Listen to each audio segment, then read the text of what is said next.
За автомашины бүртгэлийн хэсэгт Nord-Benz цистерн маркын автомашиныг хэрхэн бүртгэсэн талаар танилцуулъя. За одоо автомашин руу орлоо. Цистерн рүү орлоо. Цистерн дотроо Nord-Benz руу орлоо. За Nord-Benz маркын цистерн автомашин манад хоёр шиг байд юм байна. За ингээд энэ хоёр автомашин за эхний 3721 руу орлоо.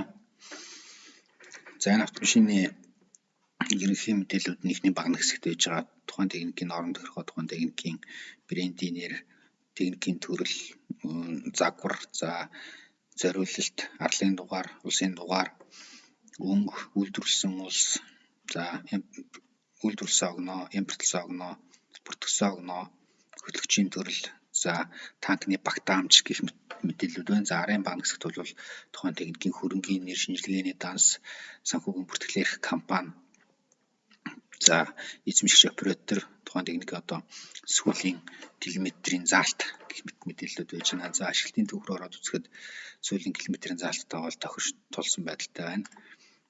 За төлөвийн төв рүү ороод үзэхдээ за хамгийн сүүлч 25-ны 3 сарын 25 төлөвийг өөрчилсөн байна. Техникийн үйлчлэг хийгээд насослоод ажилд гаргахад боломжтой агрегат эдэнг цонхшил гэрэл дөхөө бүрэн бүтэн гэсэн тайлбартай байна. За сэлбийн төв рүү ороод үзэхэд сэлбийн төвхөн дээр нь за хоёр удаагийн сэлбэг олголт хийгдсэн байна. Хоёр удаагийн олголт.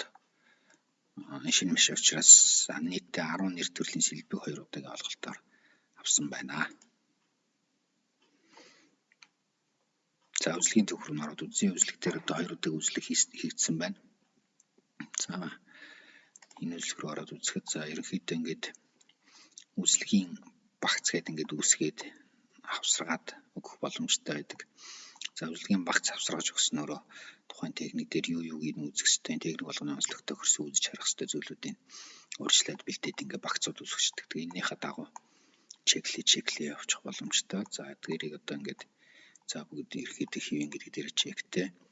За ард талд нь хэвэн босвол ард талд нь чеклээд энэ дээр хайлбар оруулах боломжтой байдаг. За доор нь одоо зүйл нэмэх гэдэг ингээд энэ дээр ороогүй зүйл байх юм бол нэмээд явах боломжтой. Нэмэлт тайлбар гэдгийг л нэмж агаад тус автомашиныхны одоогийн байгаа төлөв байдлын талаар ингээд бичээд оруулсан байна.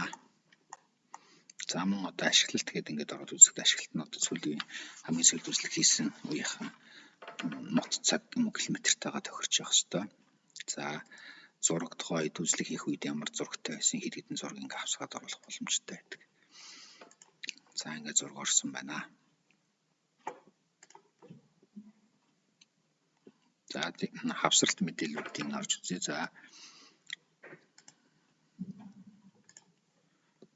хавсралт мэдээлэл дотор тухайн техникийн ерөнхий зураг байна. За үйлдвэрлэгчийн байзны мэдээлэл, хөдөлгүүрийн байзны мэдээлэл, хүч дамжуулгын хороодны байзны мэдээлэл, аппаратурын байзны мэдээлэл, за жанамны байзны мэдээлэл, насос, за насосны байз, за түлш шахагч насосны одоо нэг арьсны хагараад байгаа гэдэг шахагч насосны зураг мэдээлэл байж байна хэмжээ. За энэ насосныхын байзныхын зураг байж гэх мэтлийн мэдээлэлд байгаа учраас эдгээрийг харж агаад агрегат эдэнгүүдийг захиалах боломжтой байгаа. За энэ машинуудын хувьдлах дээр сэлбийн каталог дагалдаж ирээгүй. Сэлбийн каталогийг олж өгөөч гэд гадаад харилцааны жаргал захиралт хүсэл тавьсан олж өгнө гэсэн байгаа. Сэлбийн захиал каталог нэрсэн тохиолдолд ажиллагааны багц дээр үүсгээд эдийн дугааруудыг нь оруулаад явах боломжтой байгаа. Одоогор л эдийн дугаар байхгүй учраас ажиллагааны багц үүсгэхэд яг цааш наан захиалга хийсэн бол хийх бол цаашаа захиалга нь явахд хүндрэлтэй юм байдалтай байна. За тухайн техникийн ноорн тохиргоор орж үзье. Ноорн тохиргоор ороход за брендийн нэр, автомашины төрөл, үйлдвэрлэсэн улс гэх мэтлийн загвар, төрөл, зориулалт гэх мэтлийн мэдээллүүдээс гадна за энэ машиныг одоо БЦ ангилалтай жолооны хөлтэй хүн барих юм байна. Танктай байна. Танкны багтаамж нь дотор 15,105 литрийн багтаамжтай байна. Суудалтай байна, 2 суудалтай байна, хаалгатай байна, 2 хаалгатай байна. Аккумуляторын мэдээлэл рүү ингээд дараад ороход аккумуляторын хэмжээ сантиметрээр байна. За 165 ампер цагтай сараар ашиглалтын хугацаа тооцох норм нь 24 сарын хугацаатай 2 шиг аккумулятортай байна. Дугуур нь ороод үзье. За энэ машин 1 2 3 дугаар тэнхлэгтэй юм байна. 1-р тэнхлэгнийхэн дугуй 12.00 хэмжээтэй километрээр ашиглалт тооцно. За ингээд 50,000 км-ийн нормтой 2 дугуйтай юм байна. 2 дугаар тэнхлэгнийх нь мөн адилхан хэмжээтэй мөн 50,000 км-ээр норм тооцно 4 дугуйтай юм байна. 3 дугаар тэнхлэгнийх нь мөн адилхан хэмжээр замартай километр ашиглалтын хугацаа тооцсон 50,000 км яваад солих нормтой. За 4 дугуйтай нийтийн машин одоо 10 дугуйтай юм байна гэсэн мэдээлэл байна. Орсон. За шингэний системийнх нь мэдээлэл рүү ороод үзэхэд хөргөлтийн шингэн, хөдөлгүүрийн тус, коробны тус, редукторын тусны хэмжээ.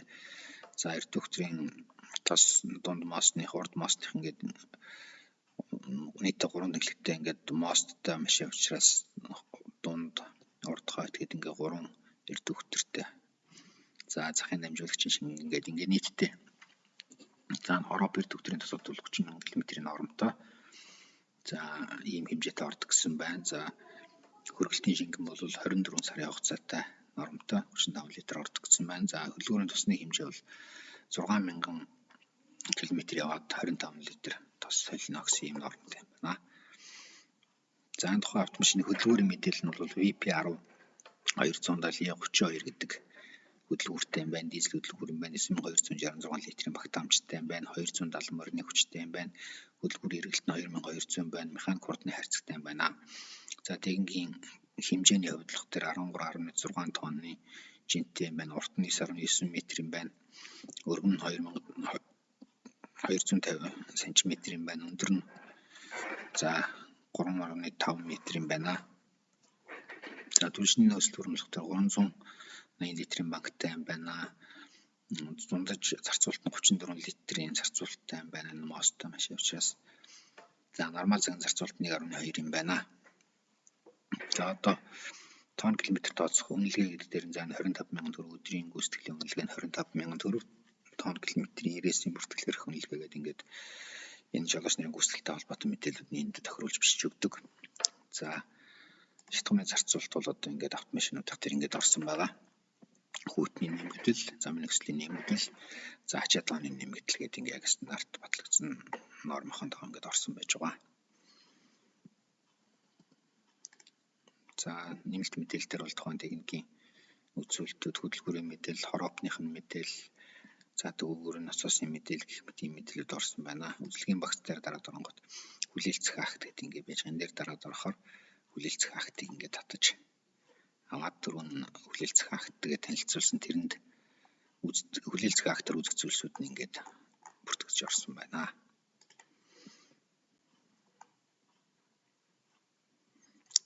За тусгай тоногдол дотор бол станц, станц гэдэг ингээд бүртгэсэн байна. За техникийн норм тохиргоо дотор за энэ хавсралт хэсэгт нь за энэ тухайн автомашины дагалдаж ирсэн бичиг баримтын мэдээллийг ингээд хавсаргаад оруулсан. Гайлын мэдээлэл, үйлдвэрлэгчийн сертификат гэх мэтлийн мэдээлэлүүд ингээд ирсэн байгаа. За эрмэний мэдээлэл гэдэг энэ дээр тухайн автомашины 2 төрлийн эрмэнтэй юм байна. Сэнсний эрмэн, жанамны эрмэн гэдэг дугаартай байж байна. За шүүрний мэдээлэлүүд бол за мөн адилхан агаар шүүгч, маслын шүүр, түлшний шүүр, тунгааг ортой шүүр, хийн шүүр гэдэг ингээд нийтдээ 5 төрлийн шүүртэй юм байна. Ордог тоош шүүхүүд нь ардталтай байж байна. Эдийн дугаар нь эндээ байж байгаа. Нэс захиалгахыг боломжтой байгаа. За обууд гэдэг ингээд орж үзэхэд нэг төрлийн обуудтай 12.00 хэмжээтэй ийм эдийн дугаартай 508 мм диаметртэй 10 нүхтэй обууд 10 шиг орд юм байна гэсэн мэдээлэлтэй.